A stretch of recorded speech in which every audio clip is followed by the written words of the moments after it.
So basically what we're going to talk today is an overview that we did on the trace element composition of sulfides in magmatic sulfide deposits. And it's basically straight to it as wide-way laser sulfides from magmatic Ni-Cu-PGE deposits as a whole. There are three main reasons, I guess. The first one is to better understand the processes leading to the formation of the deposit. And that's basically what had been done over the past 10 to 20 years. And where we are going now, as Luis introduces, whether we can use sulfides as indicator minerals. Can we, for example, here we have an image of sulfide grains from till samples.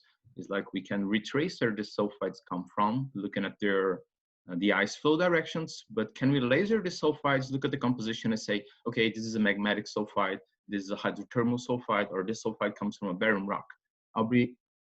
We have compiled the data. I'll be mainly concentrating on the processes that we use in the sulfides because we believe it's important to understand the process that controlling the distribution of the elements into the sulfides prior to just start doing the statistical part into this. Basically, that's where people have lasered sulfides around the globe. So the main nickel, copper, and PGE deposits have been analyzed. So this creates like a large database for everyone to use. And what we see in these intrusions, in these deposits normally, as has been shown by many others, is that the typical assemblage, it varies a lot, but the typical assemblage we can say for the purpose of the example, it's a Pyrrhotite, Pentlandte, and Chalcopyrite, as we see here. This is from the Railsk, just an example. And you can either get the composition of an individual mineral. For example, you can just laser and get the composition of Pyrrhotite, or you can do many laser lines across this images, and you have the spatial distribution as we have here for all trace elements, which I believe is pretty useful just to give an idea of which were the elements that are being hosted by different sulfides. It varies from one deposit to another, but overall it's pretty similar. Let's say the elements that are being hosted by different sulfides, they are the same in different intrusions. And we can start, okay, Pentlandte, we have these nice flames here. We have the highest nickel, but also cobalt. Palladium is hosted by Pentlandte. When we go into Pyrrhotite, Pyrrhotite is mainly hosting the more compatible elements, so it's ruthenium, molybdenum. And we look at Chalcopyrite, mainly copper, zinc, cadmium. If we look at some other elements, we're going to see, yes, Pentlandte was hosting palladium, but it also hosts platinum. Platinum doesn't go a lot into sulfides, but the amount that we have is normally hosted by Pentlandte. Again, Pyrrhotite will be responsible for hosting the more compatible elements, the IPGEs, rhenium. Then you come Chalcopyrite hosting like indium, tin, tellurium, which is also a bit in Pentlandte. And what is nice about this map is that you may miss some elements because they're not evenly distributed, or they're even in the edges or in the cracks of the sulfide. So like lead, bismuth, thallium, which are elements that can be associated with at least local remobilization. So when you get this kind of spatial analysis, it's good to understand what's going on in your sample. So we see these solutions, but in order to understand these solutions, I guess we have to understand how the crystallization history of a deposit works. So yes, we are aware of sulfide liquid segregates.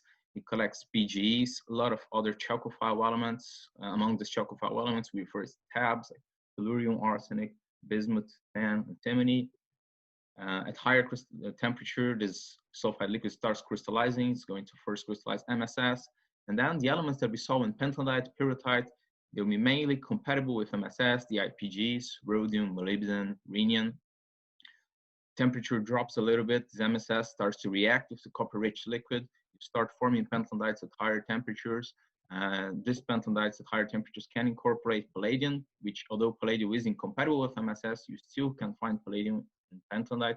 Maybe platinum as well, we're not sure. Temperature keeps dropping. You're going to crystallize ISS, take other elements into the ISS, but a part of these elements remain into this later most fractionated sulfide liquid. As an example of tabs, platinum, palladium. These elements, when the temperature drop, are going to crystallize as composite PGM grains. And the high temperature elements, sulfides, they're going to exsolve as lower temperature Pyrrhotite, Pentlandte, Chalcopyrite, just as the assemblage that we saw. Temperature can keep dropping and you're going to exsolve other sulfides which with lower temperature do not modify a lot of the distribution of trace elements. But what is nice is that we see a lot of fractional crystallization during the history of sulfides. So can we also track the fractional crystallization? And yes, we can. This is an example from the Norilsk. We're going from copper poor massive ores, less fractionated rocks, to the more fractionated copper rich ores. And what we do see is that, yes, although we have, let's say, chalcopyrite in all the ores, how does the composition of the sulfide minerals change during fractionation? What is the cryptic variation of sulfide minerals? In order to do so, we have to track the fractionation of the sulfide liquid. We can use the whole rock platinum palladium over IPGEs, which increase with progressive fractionation. Just an example, at the Norilsk case, it goes from 10 to 20 in the last fractionated rocks to up to 5,000 and more fractionated rocks. So, okay, what can we do? We compile the data in a global scale. These are different deposits from massive sulfide deposits on a global scale. And we take a sample. We look at PGE in the whole rock, plotted here in the X. So we can track the fractionation. This ratio will increase towards the right. So more fractionated ores towards the right. And then we take the average composition of a sulfide mineral by laser ablation. And what we see is that, yes, in compatible elements such as ruthenium and osmium, they do follow a trend, and you have like the decrease in their concentrations in the sulfide minerals. You have a cryptic variation following the crystallization. Whereas incompatible elements, an example, palladium, tellurium, they would tend to increase. So these elements, they are more concentrated into the sulfide liquid with progressive fractionation, and thus also in the sulfide minerals. But what is nice is, for example, tellurium and selenium. These both elements, they are incompatible. Both elements are going, these are more fractionated ores, less fractionated ores. Both concentrations are going to increase. However, tellurium is more incompatible than selenium, which we can make use of. We can see that tellurium concentrations will increase more readily in sulfide minerals, not in liquid as well. But in sulfide minerals, they do record tellurium increasing more readily than selenium. So we can use selenium-tellurium ratios and sulfides to track fractionation. And yes, we use the same data set. We can get platinum, palladium over the IPGEs, the whole rock, more fractionated towards the right. And although we have some exceptions, there's an overall decreased trend in selenium-tellurium ratios in sulfide minerals. I mean, this has been shown in liquids, but it's nice to see the sulfides also record this, and you can track fractionation looking at your sulfides. We can take one step back. Okay, we looked at the crystallization history of sulfides. I'm not getting into detail with crystal assimilation, although we can track with elements with low partition coefficient, because when the silicate liquid is going to scavenge some xenoliths, Louise had a great picture showing it, you're going to get the sulfides, and the sulfides that initially they will have a crystal composition, let's say. They will be enriched in elements with low partition coefficients. So and what is nice is increasing R factor will not change the concentration of these elements. So they will still record the effect of crystal assimilation. However, what we can track and can explore a little bit is also the R factor, the degree of which the sulfide liquid is going to interact with silicate liquid. And to do so, we can compare Ni-Cu-Copper-PGE deposits. Again, that's a generalization, but will normally form with slightly lower R factors relative to disseminated sulfides and PGE deposits. And we have to look at the concentration of highly chalcophile elements. These are mental normalized plots for all these highly chalcophile elements in sulfide minerals, so PGEs, tellurium, selenium, pyrrhotite, pentlandte, and chalcopyrite. In the upper part, it's PGE deposits. In the lower part, it's nickel-copper deposits. What is nice is, for instance, we've taken an example of pentlandite. The shape of mental normalized patterns for pentlandite is the same or close to in nickel-copper and PGE deposits. However, when we look at the concentrations of the highly chalcophile elements, as one would expect, they are higher in PGE-dominated deposits, these disseminated sulfides, relative to nickel-copper deposits. And this is, to us, just a reflect of the R factor, which is another process that can be traced using the composition of sulfide minerals. So if we go back to our first question, it's why do we laser sulfides? The main message that I would like to live in, it's we have different processes going on, and I do not have time right now to explore them. We can discuss any particular one if anyone is interested after that. but we can track different processes like crystal assimilation, R factor, fractionation of sulfides, MSS and ISS solution. All we got to do is look at different elements. So you have your sulfide minerals, you have your grains, you can do a simple analysis, and you're going to get different set of elements. Like analytical improvements are allowing us to have like large data sets. So you can look at different elements to track different processes in the same grain, in the same sample. But can we also use base metal sulfides as discriminants for source, which is what we are like going towards? And the short answer is yes, but it needs some development yet. This is what had been done over the past years. So we can differentiate, for instance, pyrites based on copper, antimony, and selenium concentrations. We can differentiate those grains coming from magmatic deposits from those from hydrothermal deposits. I'm using hydrothermal pretty general way here, but it's like you can put in this field IOCGs, porphyries, VMS, organic gold.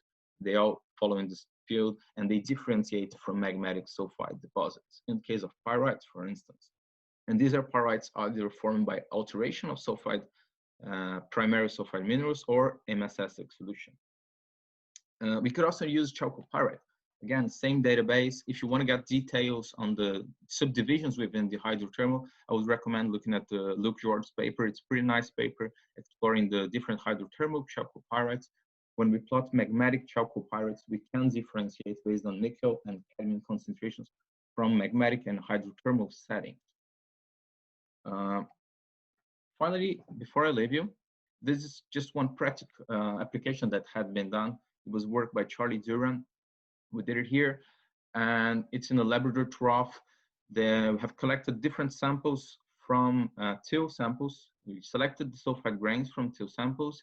You find the pyrite and chalcopyrite mainly as sulfides. These grains were analyzed.